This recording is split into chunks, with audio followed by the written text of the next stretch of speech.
Exploring Dad's Workshop, a journey into everyday English. Hello, everyone. Welcome to our English language learning series. Today, we're diving into the phrase, Dad's Workshop. This might seem like a simple combination of words, but it's a great example of possessive nouns and everyday language in English.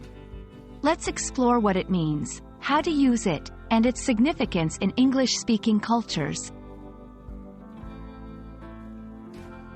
Dad's Workshop is a possessive noun phrase. It's made up of the word dad, which is a common term for a father, and workshop, a place where someone works or creates things, often with tools. When we say Dad's Workshop, we mean the workshop that belongs to or is associated with Dad. This phrase showcases how possession is indicated in English, by adding s to a noun.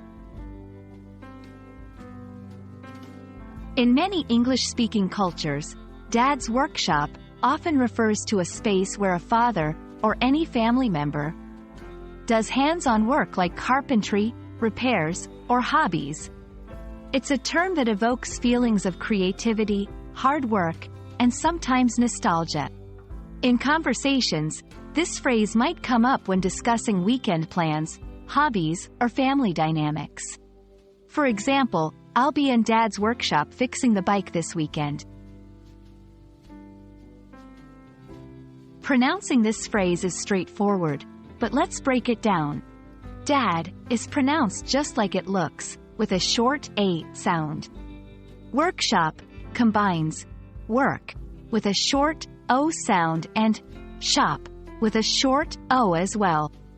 The tricky part might be the possessive S at the end of dad. It should sound like dads, smoothly connecting the two words. This phrase can be adapted for different family members or places. For instance, Mom's kitchen, Grandpa's garden, or Sister's bedroom. Each follows the same possessive structure, indicating a personal relationship and ownership. I hope this exploration of Dad's Workshop has been insightful. It's a simple yet rich phrase that can help you understand possessive nouns and cultural nuances in English. Keep practicing, and soon you'll be using these phrases like a native speaker. See you in the next video.